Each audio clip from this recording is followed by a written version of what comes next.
Welcome to Sweeping the Country. I'm your host, Derek Walker. My co-host, Mr. Jimmy Carter. And hey, Jimmy, how are you? Hello, hello. As we get close to the holiday season, I've done my shopping. I've done everything. I think I'm waiting for one thing to arrive. And then I've got the really, really important stuff. But those kind of things just have to work out themselves. What do you mean the really important stuff? The significant other type things, the big ones. Yeah. Yeah, and if I'm going to do it, it's just, I got you. It's such a stressful time of the year. It can be. Yeah, you're right. And also, I've got a lot of friends that have got the cooties.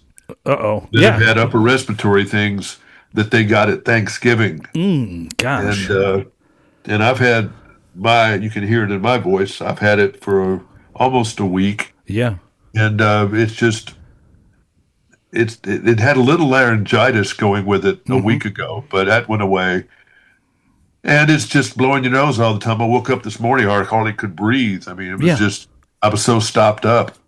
And you'd have to, eat these antihistamines, and Mucinex helps a little bit. Okay. And I'm doing something I never do, and that's drink warm liquid. Let the record indicate. I don't drink coffee or that. I mean, I don't mind a warm glass of tea. Yeah. But I don't drink hot liquids. And there are, a number of people, not that many, but a few of us still left in the world that don't. And it does help you when you've got a throat or something. Yeah. I think it burns whatever's back there on your vocal cords. I think a lot of singers do that. They do. Yeah. And they try tea and honey and every other thing. All that, yeah. And all that stuff. So we come to nearly the end of the year, and there are a lot of lists that come out. Here's one for you. Okay. We're also at the end of the first quarter of the century.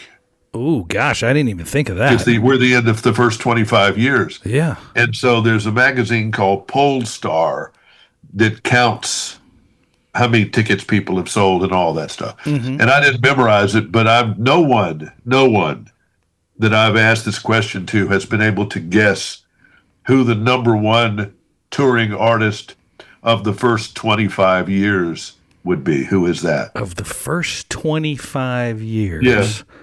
So I'm guessing that. And I'll just go ahead and tell you, this is by ticket sales now. Now, don't tell me. Not by money made or anything like that. Don't tell me. Is it a country artist or is it no? Okay. This sold the most number of tickets in the last 25 years. In the last 25. No, it's not Taylor Swift because she's the runner-up in how much money that was made.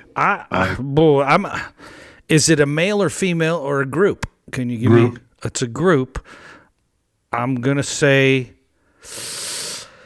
the Eagles. They did a halftime show for the Super Bowl one year. They did a halftime show for the Super Bowl. The Rolling Stones?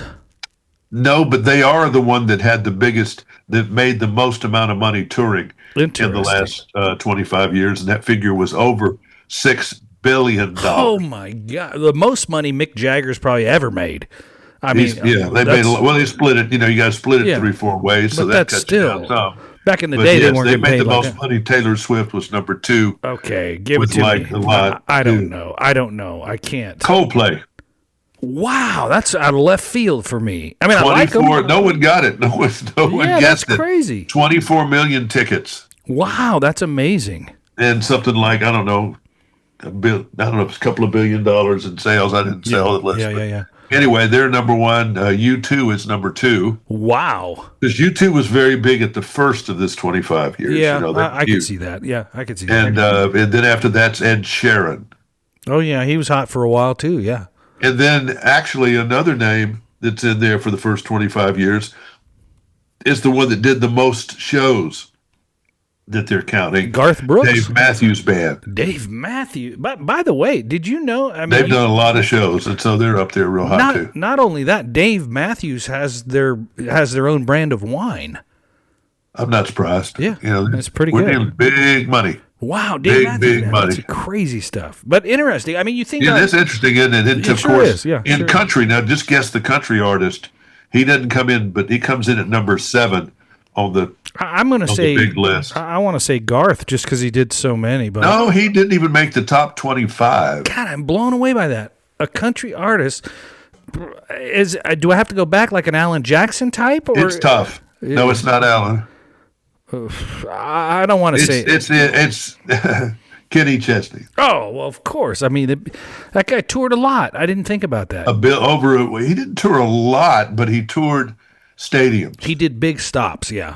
Big stops, and every night was over a million or so. I think 1.4 million for every stop he made. Well, he sold out. I mean, he got the reputation of putting on a show, and people knew that, and they knew that, and they would go, and he'd sell out those stadiums every time. Yep, and so he did, and so he was number 7 on that whole list, and he sold a lot of tickets too. I think it was 10 million or something, maybe more than that. That's amazing. I think it was actually 18 million or something like that. It was a lot, crazy, a real lot. Yeah. And then the only other country artist in the top, well, there were 2. One of them was Toby Keith, who was like 23 or 24, which is pretty great for a guy who's, who wasn't around the last 3 or 4 years. Oh, definitely. And really touring for the last 5 or 6, really. I mean, Taylor's got to be in there somewhere. She's like number 5 or something like that. Okay. Because she made a lot of money per capita. She had one of the highest, I think maybe she and the Rolling Stones had the highest ticket prices. Average ticket price was like $162 or something. That's even those cheap nosebleeds with the big expensive things. Yeah. But yeah, Taylor Swift's on up there too, of course. And but no, the number 2 one was Luke Bryan. Wow. 10 million tickets sold, and he brought in every night about $865,000. I mean, how many years do you think he's been pretty top of the line? 10 years, maybe? I think it's cooled off a little bit, actually. The last, but he was never a stadium act, really. Yeah, that's wild. But he did a lot of stuff like. I don't think he was. Yes, I'm sure he's played a stadium or 2, but I don't think he would be considered a stadium act like Kenny and Luke Combs and Morgan Wallen and all those people. But they hadn't been around very long. That's right. Yeah, and they haven't sold that many. I mean, I remember when Garth Brooks made a big deal. In 1 year, he sold 1 million tickets, and that was huge. Yeah, I don't think he'd ever done that before. That's wild. And now, people sell a lot of tickets every year. But anyway, that's just a little factoid that I thought was fun. Yeah, definitely. I mean, I didn't. In the political world, we're just in a like an old Western standoff between the Democrats and the Republicans on what to do about all this health stuff. Obviously, I think it's Democrats are not going to admit it, but they were sold down the road themselves with Obamacare. Yeah, and that's ended up not being a success. It's been extremely expensive for the government and everybody else. So, but they've got to do something about it. People need health care. Yeah, I mean, I can see that 100%. But you're right about the Western standoff. You're right, because the Republicans are not going to give them $80 billion to, for it to be misused and still not accomplish what they want to accomplish. And I'm not sure how they're going to get out of that. Yeah, I don't know that either. I mean, there's a saving face, and then there's just saying, "Hey, we were wrong. Let's." Yeah, but still, people need health care, so you got to fix something. You can't just leave the people high and dry. So they got to do a bridge type of thing, to get them to something. But these people, led by Schumer, are just completely, against anything that goes on. And the Trump derangement syndrome is as high as it's ever been. Yeah. Because no matter what they do, look at the Democrats, what they've had to go after. They've almost had to get to where they're defending people who drive drug boats in the middle of the night. Well, in essence, they are defending that. I mean, they are defending. It's terrible. We can't do that and all that. Listen, you tell somebody that they can't, say, you will be safe if you don't get into a drug boat and drive out into the Caribbean Sea. Yeah. If you don't do that, you're going to be okay. These people that do that, and they're not okay. Right. We do the same thing with people, that escape prison. Right. Let's say you escape prison and you get out and you're running in the yard, jumping over the fence. They're not going to just offer you a Coke or something. They're going to shoot you. Right. It's just kind of what happens when you're in a bad zone. And it's crazy. It's not something we even should be talking about. you can cite so many examples. There are rules of war, yes, but think about all. Good Lord, I don't even want to. I'll give one example that I'm going to quit because it's stupid to be in the argument at all. Yeah. But think about us bombing innocent people in World War II to defeat the Nazis. Well, sure. Yeah. There are sure. innocent people that got killed in that for sure. Yeah, definitely. Okay. And a large number. Yeah. And they couldn't, it's war. War is a bad thing. But if you're at war, you're hopefully trying to win. And Right. I don't think people in their right mind think it's okay for the drugs to, that may not solve the issue, but it solves that issue of people bringing drugs across the water there. I mean, it's just something that, I don't know. The drug war has just been stupid all the way around anyway. I would agree. I mean, it shouldn't even be a Democrat or Republican issue. We should be doing whatever we can do to stop it. And, and even Nancy Reagan, who was made fun of, was right. Yeah. She was absolutely right. Just say no. Right. You're say right. no. Because you got to stop the people wanting the drugs. People are always going to want drugs. Right. It's just human nature that people want to anesthetize themselves. True. But it's not a good thing, and it's not something you should promote. And we'll see what happens with this federal. We're learning more and more about marijuana. Yeah, and it's not good. None of it's good. Right. And I've been thinking that the whole damn time. Yeah, Think about it. Just people use your brains for a second. How is it ever good for you to breathe smoke? Right. Whether you're a firefighter or a pot user or at a campfire. Or a campfire. Yeah. How has it ever been good for a human to breathe smoke? It isn't. It's never been good. Right. And if that smoke makes you high, okay. But it's not good for you to put smoke, right? Anywhere in your body. It's just not a healthy thing. And then we've somehow made it where, that's good smoke. I don't understand that at all. And I know. And then in the college, they were putting it in bongs, where it ran through ice water. I don't know if you ever saw those things. Sure. Yeah. It made the hot smoke from pot cold. And, it's just it was stupid then. It's stupid now. I'll go a step further because my daughter has had asthma over the years, and you probably are aware of this because I know you do the sleep apnea or used to. I still do. So there was a machine called a nebulizer that she used back in the day, and basically what it did is it took the medicine, whatever medicine you want, and turned it into, for lack of a better thing, for people that may not know what that is, they turned it into a vapor you could breathe in. And it's very similar to what an e-cigarette does. It changes what the product is into a vapor that you can take into your lungs, right? And that was for people with asthma that needed to treat themselves in their lungs with that medicine. And I thought as soon as they came out with even the vaping tools, I thought, how can that be good for you as well? I just don't see the logic. No, it can't be good for you. Again, you're putting smoke into your lungs. Right, you're putting something. And your lungs don't want smoke. Yeah. And your brain doesn't want it either. And same way with booze. Mm-hmm. I'll give you that. Yeah. Booze has become, just completely okay. And Lord, I'll take a scotch and water. I had a margarita last night. Mm-hmm. But a lot of people can't have one margarita every couple of months. Right. And one, beer every once in a while. They can't do it. They got to have a lot. Right. And that's not good for you. Just like it's not good if you drink 70 Cokes a month or 70 Fanta oranges or 70 Dr. Peppers or whatever it is. None of that stuff's good. So we choose to do what's bad for ourselves. That's okay. Free will. We can do it. I do things every day that's not good for me, and I know it. But, hey, I'm choosing not to do drugs. I'm choosing not to drink very much at all.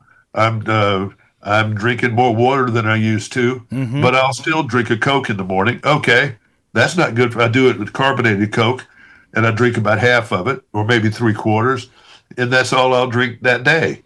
I think some of it has it's not good for you. So it's everything in moderation, or maybe very in a limited nature. But a lot of people can't do that. They can't do politics in a limited nature. They can't do anything in a limited nature. That's true. I've never understood the concept too of people. My body has never let me do it, so that's how I don't understand it. But I can't eat really any more today at lunch than I can on Thanksgiving Day or Christmas Day. My body doesn't change, doesn't become like a camel where it expands for those days. If I do eat more because it's there, I do, but I can't eat significantly more. Yeah, you're uncomfortable, yeah. Yeah, but I'm very uncomfortable. Yeah. And I just, there's just always things I don't understand. You got to go to the Derek Walker Training Academy where you get it prepared to eat. Eat extra all leading up to it every day for like a week, and then that's the way to go. Yeah, you got to stretch out the stomach if that's even possible. But I think logic. I think what you're saying. But back to the dope and the smoke. I mean, come on, folks. Yeah, if logic. You do it, that's your business, really. Yeah, right. That's your business. If you vape or you smoke cigarettes or whatever, I'm sure you might not really want to do that. Maybe, but you feel like you need to do that. So that's I don't think you should. But it's not up to me. If you want to do that to yourself, you do it to yourself. But I would tell you, I would be trying to get away from that. I would agree with you. I think where I draw the line with that kind of stuff is what is it that you're vaping? What is it that you're smoking? What is it that you're eating? Does it affect the people around you in a sense that you remember when drunk driving became this huge thing and MAD took over and it was a big deal, right? I mean, Mothers Against Drunk Driving and all that. That kind of inebriation basically affects everyone around you, especially if you get behind the wheel of a car or you. Now, if you just sit at home and don't do anything, I don't care. That's fine. Do whatever you want. But if you're going to get out there and cause havoc on other people, that's without saying. Yes. Yeah. And that's being a dope head or anything else. Right. It's just I don't know. Again, we can't stop people from. It's just your rights end where my nose begins. And back to the stupid thing about defending drug dealers, Democrats don't really want to defend. Of course they don't. The drug vote people, but they just know it's something that Trump's doing, so it's an issue. They're trying to do anything. It's like they throw anything up against the wall to see if it works. Will that ever end, Jimmy? And they're still in their back with the Epstein thing, which is still. Come on, that horse is done gone to the farm. Yeah, I agree with that. What are you going to try to get out of it at this point? I think they've kind of given up on that one. I think it's revealed whatever it's going to reveal, and it was like Geraldo's safe or whatever he did that time. Oh really God, Al Capone! Wasn't anything in it. Al Capone's safe, wasn't it? Oh, that's what the Epstein files are. Al Capone's safe, because we knew everything that was going to be in there, and again, using logic, which when you have Trump derangement syndrome, you can't have. But if there was anything bad about it, the Biden administration would have put it out. Right, the first round. Long before this. There's no hidden, nugget in there that maybe they went over. Believe me, I'm sure they looked. And I'm sure they looked really hard. I'm sure as anybody would, the opposition would look. My opinion. Boy, does that look bad or not now, by the way. The whole Biden thing, look how bad he looks. Oh, could you imagine if he was still the president? It would be a nightmare. It would be a nightmare. America dodged the bullet on that one. I agree. You may not like everything Trump is doing, but trust me, the Biden deal, that was bad. Yeah, I agree with you. In fact, he screwed over her because I'm telling you, I'm convinced if he would have left the office when he probably needed to and went ahead and invoked the amendment, and she would have become the president. Well, she would. I think he couldn't have beat her. I think she'd still be president today. And so you can blame your own Democratic Party, for that because they hosed over her on that deal. Yeah, if she had. I'm glad the way that it turned out personally. Yeah. But I do think that the history would have been a lot different if they'd have done what was right on the front end. I agree with you. She would have had more time to market and more time to. You wouldn't have. She wouldn't have. She would have been. If she'd have shown that she was stable in there, and and everything didn't go crazy when she was in there for the year that she would have been in there before the election, people wouldn't have thrown her out for Trump. I agree. I would agree with that. And it was one of those bad tastes. I'm voting for the other side thing. It just the wave, took over. So it's fascinating. But I do think folks have lost a little bit of what do you call it? Not critical thinking, just logic in general. I don't know why, but they just can't seem to reason about a lot of this stuff anymore. Their hate for Trump is so deep because he gives them a lot of he's lighter ammo? Fluid on a fire. Right. Well, ammo, lighter fluid on a fire. He gives them so much to work with on any given day because he doesn't have that self-control with his language. Yeah. And he's so loose because he's so comfortable where he is. I mean, the man survived, an assassin. Golly. He's survived multiple trials, and he is the Roadrunner. Yeah, he really is. Beep, beep. I mean, he just keeps going. And would you then say that the Democrats are the Wile E. Coyote? Yeah, because the gang that can't shoot straight some of the time. Particularly lately. I mean, is Newsom really going to be the party? That can't be the guy that's going to run. No way. Yeah, I'm still saying no way on that. Yeah, he is not. He is no, and I'm not sure Vance is the answer either. So it could be interesting. But they're on the road now. The Republicans are on the road, and Trump's on the road with this affordability stuff. Yeah, I mean, but if you listen to the pros that really know, that don't have a Republican or Democratic, extreme bias. When prices go up, certain things can go back down. The price of fuel, some of the other things like that. But what doesn't go back down is the price of an employee. You can't, once you set an established wage or a salary for somebody, which people have gotten, like particularly service employees, look at the raises they've gotten to keep up with inflation and the high cost of fuel and all that stuff.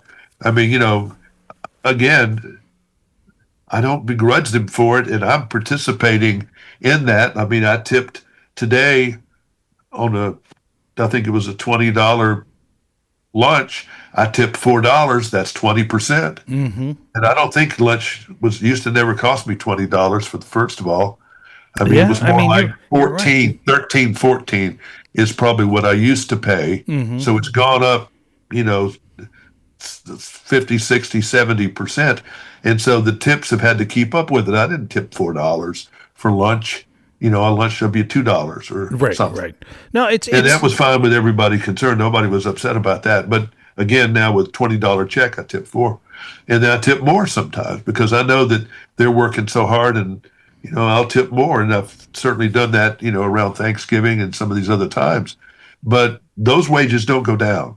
No, and it's interesting to watch back, which was what they're doing. Yeah, it's interesting to watch companies too, because their profit margin, they have to answer, publicly traded companies have to answer to, their investors and things like that. But you watch the wages go up, which obviously cost of goods sold then goes up.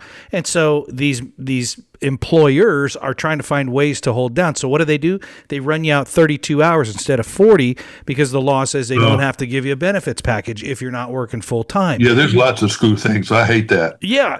But if they're blaming Trump for not being able to bring down prices. Right. Example, hotel rooms. Gosh, yeah. They're certainly 50, 60, 70% higher than they were 5 years ago. Yeah, I agree. I don't disagree with that at all. You could get a hotel room, in some business park on a weekend with tax for maybe $105 or something like that. Yeah, cheaper. Yeah. Now you're not going to get out of there in less than really almost $200 on that same very big deal. And then in the average prices, you're going to pay more than $200 a night. And then, not to mention the taxes that have all gone up. That the city councils and all say, hey, we can screw over the people coming to town because that's a tax that the locals don't feel. So they jack up the rates on rent-a-cars, they jack up the rates on hotels, they jack up, all that kind of stuff. And then what's really killing me right now, this is what's made me crazy. And it's affecting my continued relationship with Hilton. Okay. They're now in most of the hotels trying to charge me to park in their open parking lot, not in the parking deck, Oh just God. out there in the lot Yeah. where you pull up to a hotel. They Oh want to yeah. charge you $10, $15 a night to park out there. I'm not going to stay at a hotel that does that, and Well, I'm just not. So if they want to lose my business over trying to add that fee, that's mhm. like the airlines. That's a trick the airlines have tried to Oh do. yeah. Give you 1,000 different fees, Mhm. and that way they can make more money without having to raise the actual rate. Right. So there's, that kind of stuff is not something, and then maybe they're trying to, they can't get enough people. That's another thing that's crazy. Mhm. The hotels, the reason that I think a lot of this immigration stuff happened in the first place are places like Las Vegas, for one. They couldn't find enough workers to clean up these hotel rooms. Mhm. They had so many of them. So they had to bring in people that may not have, that might have been a little bit shaky in their immigration status to Mhm. come clean up the rooms or be the busboy at the restaurants and that kind of thing, because the people were more than willing to do it. Yeah. They were bringing in, there was a time in Northwest Florida where they were dealing with, they were doing this for, in Nashville too, Mhm. where they would use these employment agencies who would bring in people from Puerto Rico, Mhm. because that's an American property, Yeah. and so you didn't have to worry about immigration, and they'd fly them in and whole groups of them Mhm. and put them up in old hotels and Yeah. then turn it into like a corporate hotel. And so they paid for they put them in the hotel and then pick them up in a bus every day, bring them to work, bring them back. Sure, and that's revenue for the And, hotel. and that's how they did it. So they were able to have people clean up the rooms. Mm-hmm. And so maybe they need to nickel and dime us all to death to pay for the higher rates they're having to pay for maids or whatever. I don't know exactly. Well, I think some of But I that. think they're trying to make up for COVID lost money too. There's definitely that. I mean, there was a time when no one was staying anywhere, but I also think it's similar to cabs and Uber and that with the hotels and Airbnb. You've got a whole group of people now that are going, "Hey, I'm going to Airbnb my place." I noticed, like in the case of my own family, I have someone going to stay on a business trip, and they have put 3 employees in an Airbnb house, and it's cheaper than getting 3 hotel rooms or 2 hotel rooms for these guys. So I think they're also fighting against that machine, as well. And it is more cost effective to stay in an Airbnb. Do I like to do it? No. I'm not. No. I'm not a fan of it. I'd rather be in a hotel. But I've never had to do that. I'm glad. yeah, I mean that's wow. I can see it happening though. sure. I mean, and you think about like cabs. It used to be checkered, yellow cab, whatever that picked everybody up from the airport. Now you see the Uber, the Lyft, and the Uber line. They're just many of those are more than cabs. And was it the fees? Was it the nickel and diming us that got us over to Uber or what? I don't know. I never understood how that Uber people actually pull that off, and particularly cities It was like New York. amazing. It was amazing. Because it used to be a big deal Yeah. for you to get a taxi medallion. Mm-hmm. That was like impossible. I Yeah. mean, just impossible Yeah. for me or you to go to New York and try to get a taxi medallion and run a yellow cab. Yeah. And then somehow they just lost their juice and gave it up. I don't and know. Uber's all Yeah, over the place. I don't know either, but you're right. Yeah, you're right. So I don't know. There's a lot of strange things that happened, in the world. And then, on a Hollywood thing that's going on that involves politics, Warner Brothers is called Discovery, Warner Discovery, or whatever the company is now. Yeah. They own CNN, they own HBO, they own Warner Brothers Movie Studio, they own the Discovery Channel and all these places. All right, so Netflix wants to buy them and made an offer. Well, Paramount and Comcast made offers as well. Okay. And so they decided they liked the Netflix offer the most. And people are screaming and going and so Paramount wants to make a bid and has made it much higher. And the board of directors would have a hard time. I think they're going to have a hard time saying no. But one thing that's going on with the Paramount deal is the money that's going together to put together their big bid. Some of it's from foreign countries, and some of it is, some of it's Jared Kushner's some type of wealth fund. Interesting. And so they're trying to use their connection with Trump, to be able. because they will own CNN. Paramount would, and they promised to gut it and make it over again. Wow, which Trump would very much love to do. So we'll see if he can will that one through. Wow, crazy. And see, they just re-signed Anderson Cooper at CNN, and I thought they wasn't sure if he was going to stay or go or get more money or whatever it is. But there could be a lot of going on. I know they just they have a new boss at CBS, and it's very controversial. And she just hired Matt Gutman from ABC News, and he's going to be, well, I don't know if he's not going to be he's the chief correspondent, they're calling him. So he's not going to be per se the evening news anchor. They got to find somebody else for that. But he is definitely, he's kind of like, he looks a little bit like David Muir. So we'll see what happens. There's a lot going on. They tried to hire Brett Baer, I think, and they tried to hire Anderson Cooper, but they were all under long-time contract. Yeah.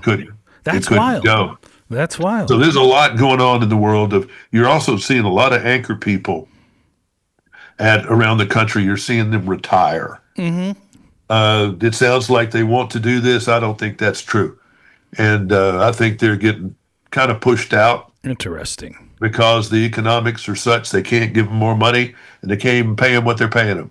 Wow. So they're moving them around, they're moving them to management, or they're moving them out.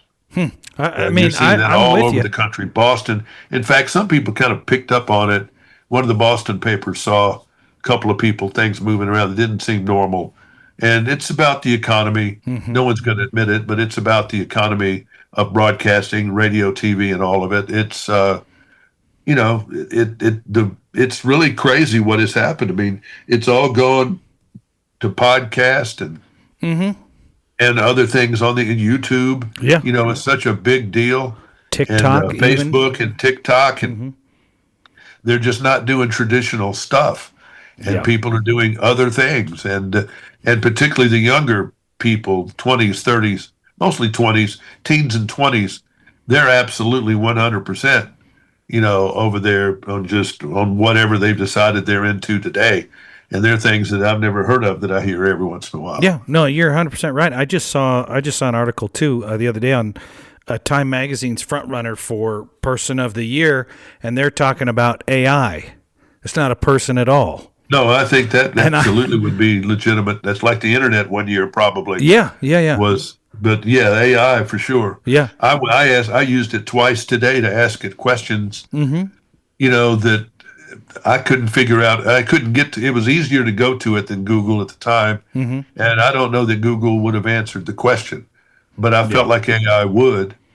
I was asking about somebody's who was their second husband or who was their first husband, and it Bing answered it right away. Yeah, and actually answered it with a question that I didn't know they had been married 3 times. So yeah, fascinating. But I mean, that AI is something. I mean, the new, I got the new MacBook, and the new MacBook uses ChatGPT instead of Siri. If you choose, you let Siri talk to ChatGPT, and then they come up with the answer, long form.